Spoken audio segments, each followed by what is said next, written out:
Hola, ¿qué tal? Bienvenidos una vez más a Reporte Climático. Mi nombre es Iván Carrillo y me da mucho gusto compartir con todos ustedes este espacio de periodismo de soluciones para un mundo en constante cambio. Hoy haremos un viaje hacia el entorno más familiar que conocemos, nuestra propia vivienda. ¿Qué tiene que ver la alteración del clima global con ese punto en el mapa donde comemos, descansamos, soñamos y nos relacionamos? A decir verdad, mucho. Para averiguarlo, hemos invitado a Fernando Córdoba Canela, quien es director regional del Laboratorio Nacional de Vivienda y Comunidades Sustentables con sede en Universidad de Guadalajara, en México. Fernando es doctor en arquitectura e investiga cómo se pueden mejorar los lugares que habitamos, especialmente en un contexto de urgencia frente a la crisis ambiental, económica y social que nos sofoca. Conversaremos con él luego de echar un vistazo a la actualidad climática del planeta.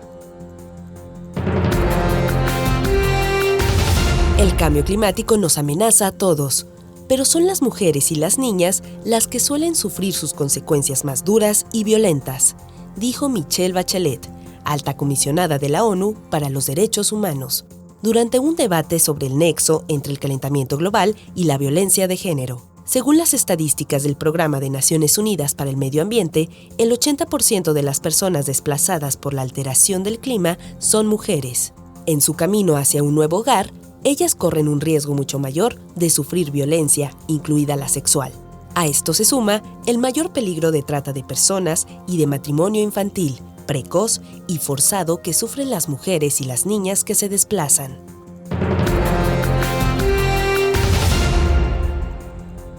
En respuesta al cambio climático, muchos organismos alrededor del mundo están alterando aspectos esenciales de su ciclo de vida, como la reproducción.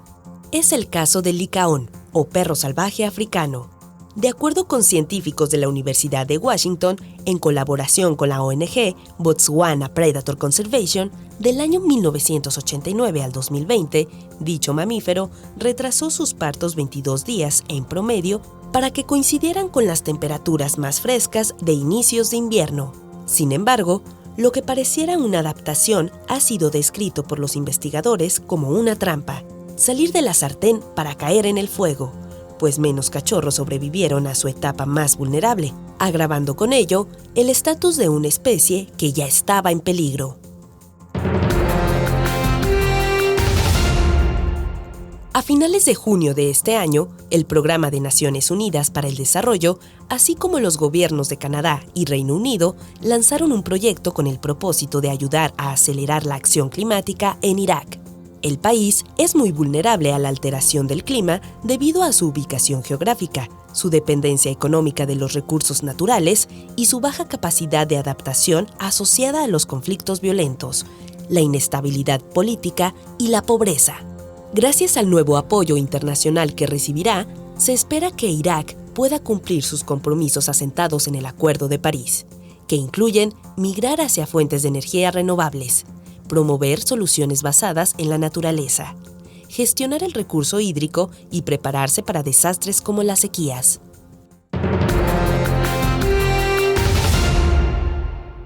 A menudo, cuando escuchamos la palabra hábitat, la asociamos con los entornos naturales ocupados por plantas y animales silvestres. Sin embargo, el concepto también aplica para el contexto social y humano. De hecho, ya en la década de 1920 se comenzaba a discutir su significado desde el punto de vista de la arquitectura. En este sentido, la forma más simple de comprender qué es un hábitat es comparándolo con una casa. En biología, por ejemplo, la casa de un organismo corresponde al espacio donde éste vive, se alimenta y se reproduce. Consiste, además, en aspectos bióticos, es decir, otros seres vivos, y factores abióticos, como el agua, la temperatura o el relieve.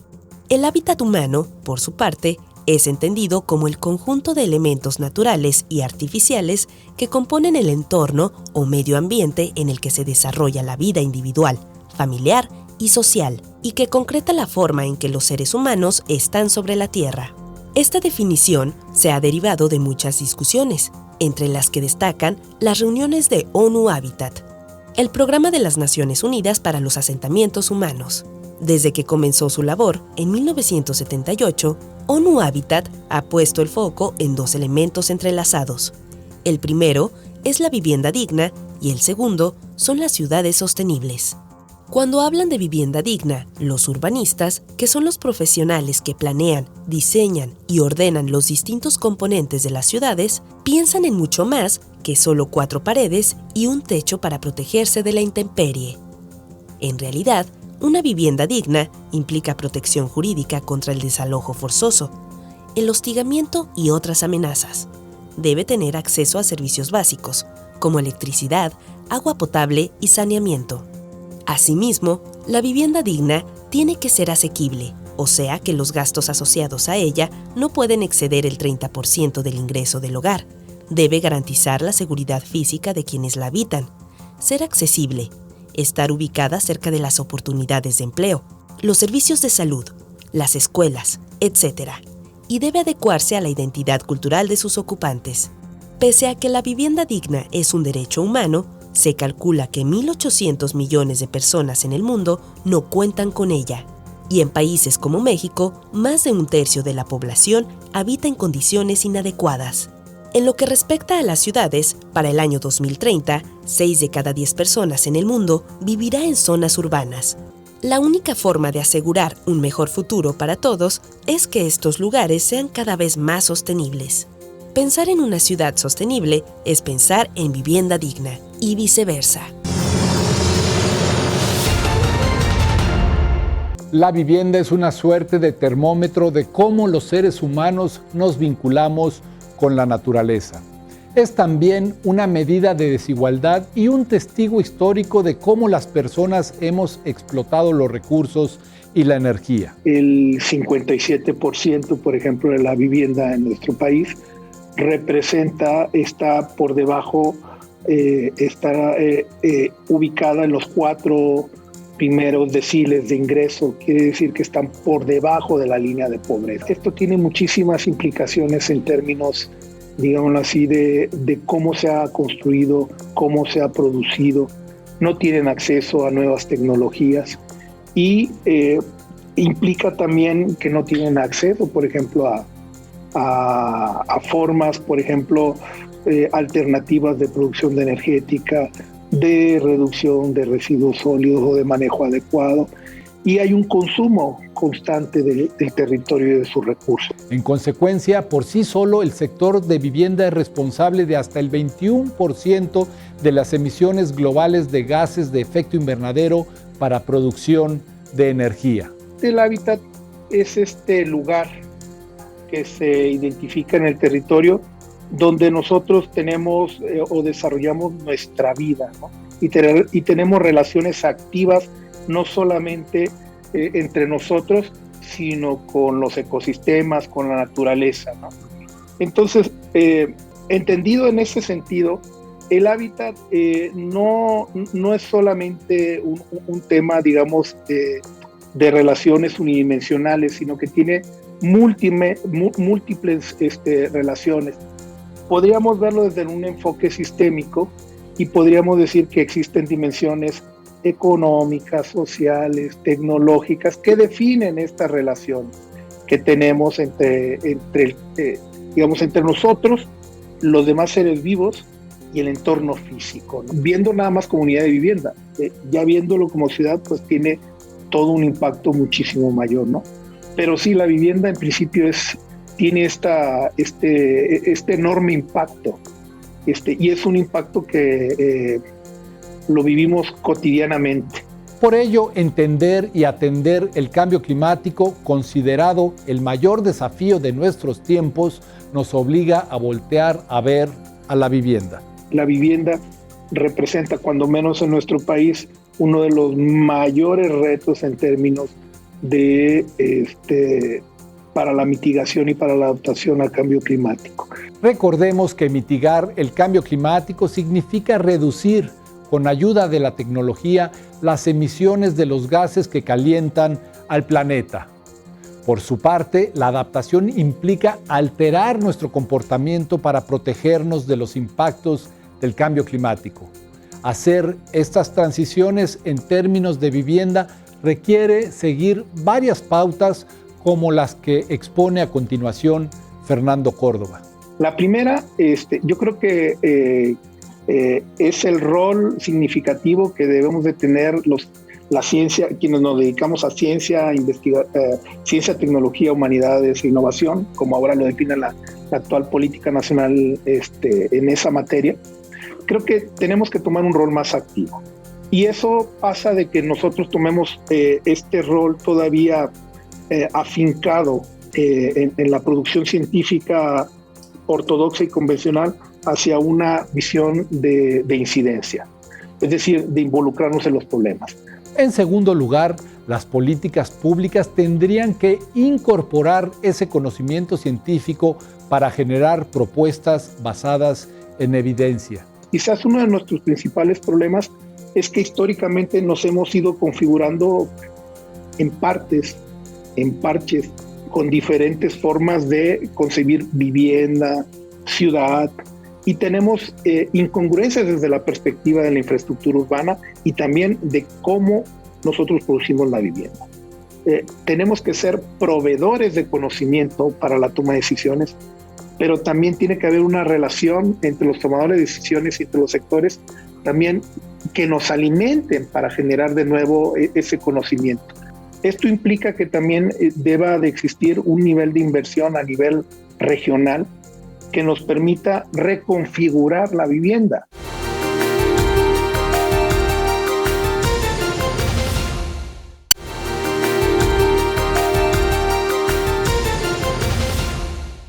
Una vivienda sustentable sigue un nuevo paradigma de construcción y de vida. Una conciencia de responsabilidad ambiental en donde, lejos de lastimar el entorno, lo favorece al generar y regular recursos naturales.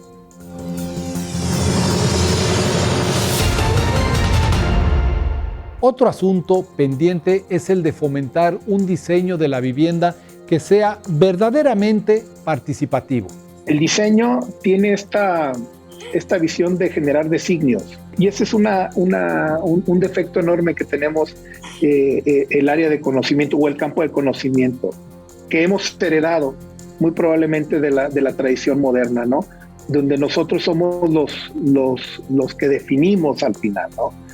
Por poner un ejemplo, de que los temas urbanos son de interés público, por tanto quien tiene que tomar la última decisión es la autoridad. El diseño tiene que ser más participativo, más abierto, tiene que generar estos diálogos con otras disciplinas, pero también con un diálogo horizontal con las personas.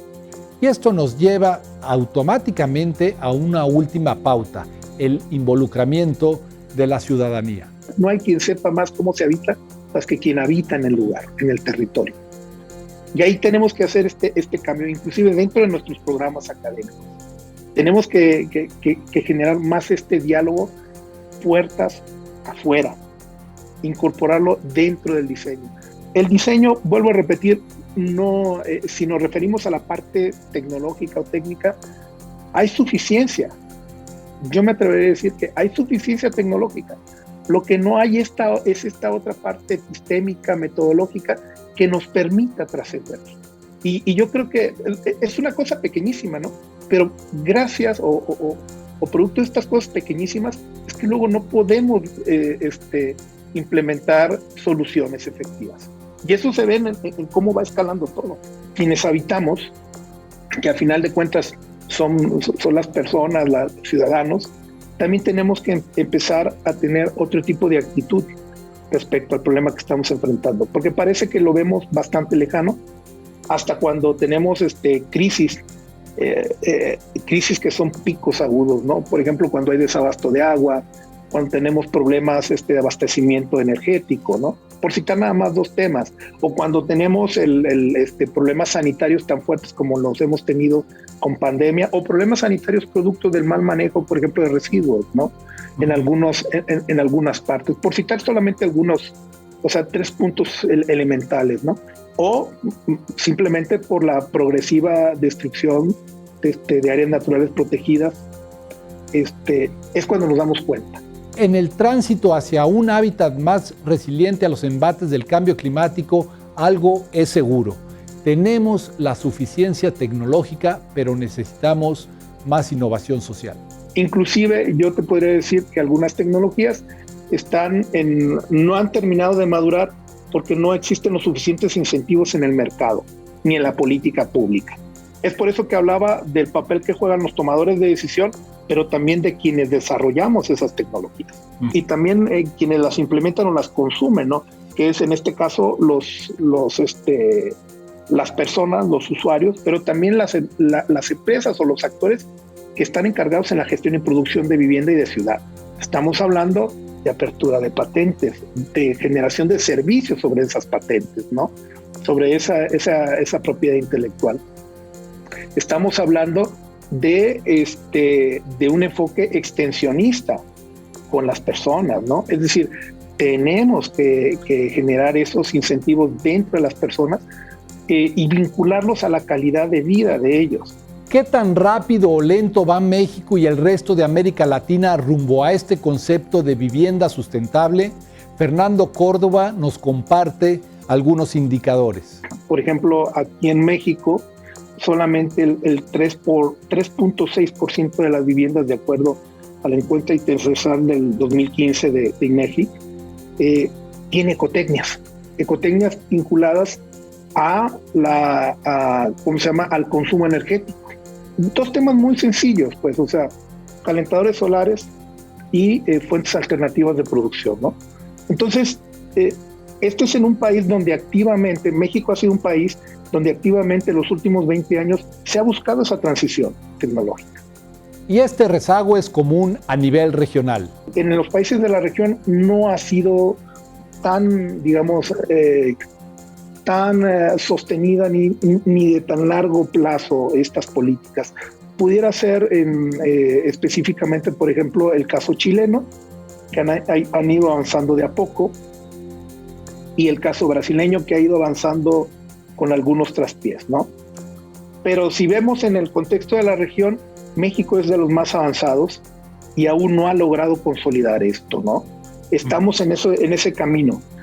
Decirte que, por ejemplo, solamente el 0.25% en nuestro caso, en el país incorpora fuentes alternativas de generación eléctrica en la vivienda. O sea, prácticamente nada, ya sea porque la autoproducen o porque tienen un sistema de alimentación, digamos, bidireccional, ¿no? Entonces, creo que sí es muy importante pensar que hay que hacer esta transición tecnológica que pasa por quienes gestionen y quienes produzcan la vivienda y la ciudad. Ahí hay un tema importantísimo, ¿no? Sin embargo, podemos y debemos corregir el camino aprendiendo de quienes ya iniciaron la transición. Una ciudad rural, y voy a decirlo, lo voy a descontextualizar de nuestro continente, es en Etiopía, se llama Buranest, en donde lo que se pretende es generar autosuficiencia, está vinculado a la producción y el aprovechamiento de la captación de agua de lluvia, a la agricultura urbana, a la generación de capacidades para producción. Y lo hacen, y precisamente es un ejemplo que lo hace el Instituto Federal de Zurich con la Universidad de Addis Abeba, junto con una ONG que se creó, es Profeso.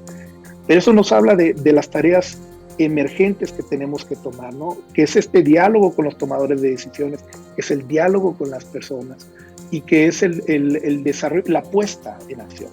Yo considero que en ese sentido, cada lugar reclama una solución particular. Y ahí es donde la academia toma un rol muy significativo, porque en buena parte de nuestro país, yo te podría asegurar que en cada estado tenemos grupos muy potentes desde la perspectiva de la investigación, de la docencia, de los posgrados, que pueden hacer estas tareas. Buranest es un proyecto abierto y solo el tiempo dirá si tuvo éxito o no. Lo que sí es cierto es que nos ha dejado varias lecciones para el futuro. Por ejemplo, el hecho de que tenemos que repensar a qué nos referimos con sustentabilidad. Yo pienso que una redefinición del hábitat con un enfoque de sustentabilidad tendría que tener al centro un interés, digamos, una fuerza motriz fundada en la ética, de una posición ética en la cual centramos esto en justicia y en equidad. Y no solamente entre nosotros, sino con las especies y con el planeta. Y esto, a su vez, nos tiene que llevar a cuestionar las relaciones al interior de nuestra propia especie, pues vivimos en una época en que estamos pidiendo cosas iguales entre los desiguales. Una enorme presión existe sobre los países en desarrollo para disminuir sus niveles de consumo. Y cuando uno revisa, por ejemplo, el nivel de consumo de los países desarrollados, o más claramente de los países del norte, que hacen luego al sur global, resulta que hay una brecha enorme, y hay una historia que nos habla de que esta riqueza se ha generado a costa de estos países. Como muestra de esta disparidad, Fernando Córdoba nos cuenta el caso de México y la presión que enfrentó hace algunos años para definir su política de vivienda sustentable. Resultaba que lo que teníamos que hacer los mexicanos, o la Política Nacional de Vivienda específicamente, era, en el fondo, adquirir un paquete de tecnologías sugerido por algunos países del norte, de acuerdo a medidas de mitigación que ellos estaban implementando, con certificaciones de ellos, para que nosotros las implementáramos en nuestras viviendas y que no cuadraban con nuestra forma de vida, ni con nuestra forma de construir, ni con nuestra forma de pensar la ciudad. La conclusión es clara. Cada lugar demanda soluciones particulares y lo importante es dar el primer paso. Esto no es un problema técnico ni tecnológico. No hacen falta tecnología, no hacen falta artefactos. Lo que hace falta es transferencia de conocimiento, acción, interacción y cambio. Ahí es donde estamos. Por supuesto, esto va a llevar un enorme trabajo y un enorme nivel de inversión para transformar, pensando en que el hábitat no solamente está vinculado al espacio físico, sino hay interacciones, como lo dije al principio, sociales, económicas, que definen esos espacios físicos donde vivimos cotidianamente. Esto fue Reporte Climático, el espacio semanal de periodismo de soluciones para un mundo en constante cambio. Mi nombre es Iván Carrillo y espero encontrarme con ustedes en la próxima emisión. Muchas gracias.